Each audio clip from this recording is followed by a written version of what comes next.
Nous sommes la moyenne des personnes que nous fréquentons. Avec Génération Do It Yourself, je vous propose de rencontrer ensemble des entrepreneurs, sportifs ou artistes qui vont littéralement faire exploser notre moyenne.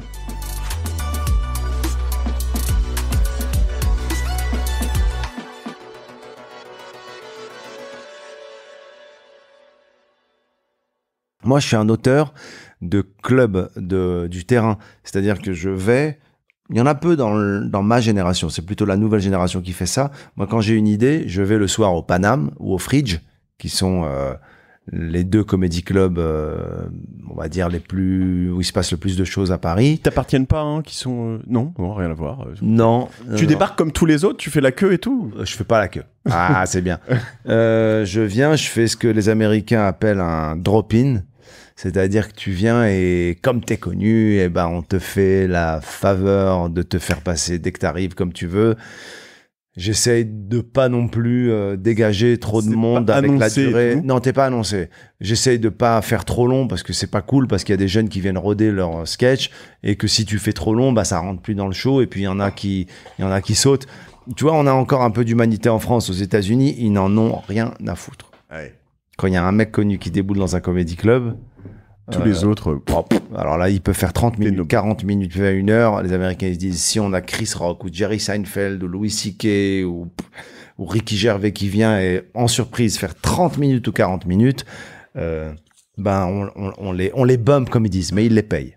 Ah. Moi, j'ai déjà été bumpé dans des comédie clubs. Moi, il m'est arrivé en comédie club à New York d'attendre mon tour et on me fait, tu y vas pas. Ok. Et là, je vois Chris Rock qui va sur scène. Il fait 30, 40 minutes, mais on me paye. On me donne mon cachet, on me donne mes 100 ou 120 dollars. Et donc, alors moi, à Paris, je suis dans le cas de Chris Rock à New York, tant mieux. Mais en même temps, j'ai beaucoup de respect pour les jeunes qui sont là. Je veux pas leur crier leur place ou quoi. J'échange avec eux. On parle parfois des sets qu'on fait les uns les autres. Moi, j'adore cette ambiance. Mais tu rentres et tu repars quand même, ou tu restes un peu? Moi, je reste. Ah ouais. Tu les regardes? Ouais, ou pas, ou on débrief. Il y a beaucoup d'humoristes de la nouvelle génération avec qui je travaille, qui viennent faire mes premières parties, avec qui on parle des vannes, avec qui on partage des choses. Donc. Et tu fais des beats du coup? Je fais des bides, on va dire que ça peut pas être des bides, c'est des bides, c'est des bidons. C'est des bidounets, ouais. Des bidounets. Ouais, parce que, en fait, la surprise de me voir c'est un crédit, c'est cool. La joie, l'excitation de tout le monde. Ah, il est là, c'est génial et tout. J'en joue un peu. Mais juste après, ils attendent les blagues. Donc là, je fais des blagues et je fais toujours des blagues un peu sûres au tout début. Ensuite, j'introduis les nouvelles blagues et je vois ce qui marche et ce qui marche pas. Et celles qui ne prennent pas vie du tout, et on le sent, on a l'expérience maintenant, qui demandent pas à être approfondies ou craftées, arrangées, tout ça, je les abandonne. Et celles qui, quand ça mord un peu, alors là, je la peaufine un peu. Et le show d'après, je retourne sur scène. Et puis, c'est ce que font. Okay. Cela dit, je fais ça, mais tous les jeunes humoristes qui sont sur les scènes de stand-up françaises font ça. Hein. Je fais rien d'extraordinaire. Et moi, c'est cette école-là que j'aime. Je ne crois pas à l'école des humoristes de ma génération, même ou de celle d'avant, qui est de se mettre à table et écrire un texte, un sketch, du premier mot au dernier mot, et aller sur scène et dire ce sketch.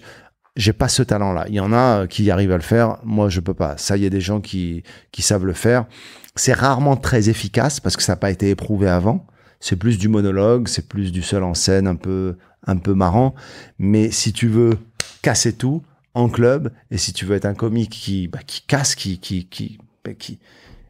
tue vraiment et qui déclenche des gros rires, il faut éprouver les choses. Donc, et aujourd'hui, sur la scène du stand-up français, il y en a pas beaucoup, mais il y en a qui sont radicaux, quoi, qui te cassent une salle en deux. Et chez les humoristes de ma génération, on a été dans quelque chose de beaucoup plus charmant que radical et efficace. Ouais. Et c'est ça qui est intéressant. Est-ce que Coluche et Le Luron n'étaient pas radicaux, d'ailleurs, dans une certaine mesure? Alors, moi, j'ai pas assisté en live, bien sûr, mais ce que j'ai pu voir, en tout cas, alors sur le Luron, c'est autre chose. J'avais une grande admiration pour le Luron parce qu'il y avait un tel charme, une élégance, que c'était pas uniquement le rythme comique. Il y avait le talent d'imitateur, il y avait lui, il y avait sa personne, il y avait tout ça.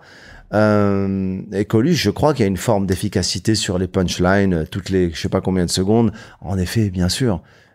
Mais Coluche aussi, je crois savoir par les gens qui l'ont connu, qu'il était dans le test permanent. Si les comédie clubs n'existaient pas, en effet, à l'époque, je crois savoir par des gens qui ont déjà parlé de lui, des acteurs, des chanteurs qui l'ont côtoyé, j'ai cru comprendre que dans des dîners même privés ou dans des tournées et tout, il échangeait avec des copains et ça fusait et ça lui permettait de rôder ses blagues. Et moi, je ne crois qu'à ça. Moi, je crois pas à un humoriste qui peut imaginer quelque chose de drôle, l'écrire à sa table seul et le livrer devant 500 ou 600 ou 2000 personnes. C'est d'une prétention folle. Moi, je pense qu'il faut éprouver les choses, les essayer, se prendre des bides, peaufiner, pour être solide, pour après balancer sa vanne, même si on est malade, même s'il y a une réverb de fou dans la salle, même si on joue dans une piscine, même si on joue dans un aquarium. Et si t'es drôle, t'es drôle. Mais avant ça, il faut rôder.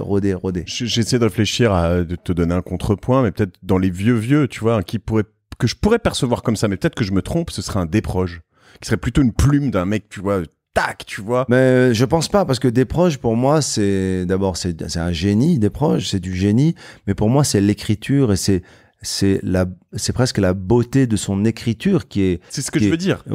T'es moins dans l'organique, dans de l'instinctif. Et puis je pense pas, moi j'ai pas connu Desproges, mais je ne pense pas j'ai une grande admiration pour Desproges parce que c'est plus, il partageait un esprit en tout cas et une plume, comme tu dis, même très écrit, et ça jouait même, le comique jouait même sur le fait que ce soit très écrit avec des surprises en fin de phrase, des absurdités, donc je crois en effet que oui, Desproges fait partie de ces auteurs qui écrivaient à leur table et qui écrivaient, c'était des vrais auteurs, des écrivains presque, hein, et des poètes aussi, parce qu'il y a des choses poétiques chez Desproges, il y a des choses absurdes, et donc qui les livraient comme ça, et il y a une forme de panache.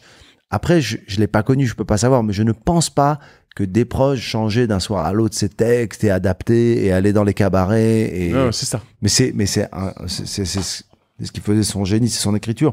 Mais aujourd'hui, moi, ce qui me parle, d'ailleurs, on a eu ça beaucoup de la tradition américaine en France, c'est le travail dans les clubs. Aujourd'hui, il faut savoir qu'au moment où on se parle, il y a des jeunes humoristes français de la scène du stand-up, de la nouvelle génération, qui font par soir 3-4 comédie clubs avec 2 passages par club. Ils jouent 8 fois.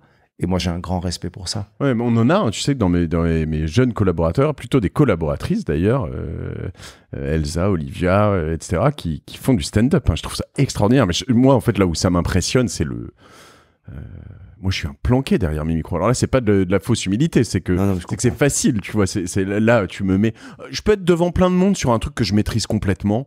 Ça, oui, tu peux faire un talk, un genre. Mais alors me mettre sur un truc où je suis solo et devoir faire rire les gens, my God, mais quel enfer. C'est tellement, comment dire, la sanction presque. Il y a la sanction, il y a elle est trop dure. Mais toi, elle est trop dure. La sanction de quelqu'un qui sort une vanne dans un club, quand elle marche pas, c'est trop dur pour faire ça à moitié. C'est trop dur pour faire ça. Donc, alors aujourd'hui, il y a des humoristes qui essayent de maquiller ça, ce manque d'efficacité avec des concepts. Alors, ils vont jouer dans des lieux originaux, avec des looks originaux, ou alors ils vont essayer d'accompagner ça de marketing ou ça. Mais on sait que c'est du maquillage, parce que y a rien de plus vrai, de plus simple, de plus radical, de plus impitoyable qu'un homme ou une femme avec un micro et ses blagues devant le public, sans décor, sans musique, sans stylisme, sans rien. Est-ce que ça rit dans la salle? Et puis le stand-up, c'est radical, dans le sens où moi, j'ai un grand respect pour les gens qui sont drôles, point barre. Je m'en fous de savoir si c'est pas mon style, lui, je sais pas. Moi, si tu fais rire les gens, ça me bouleverse. Je te comprends. T'es de ma famille, je connais cet état dans lequel t'es. Tu peux rire avec des vannes politiques, des vannes de cul ou des vannes absurdes, ou faire du stand-up pur, ce qu'on appelle des one-liners, c'est une phrase, une vanne. Fais ce que tu veux, ou des personnages. est-ce que t'es drôle, quoi, c'est tout.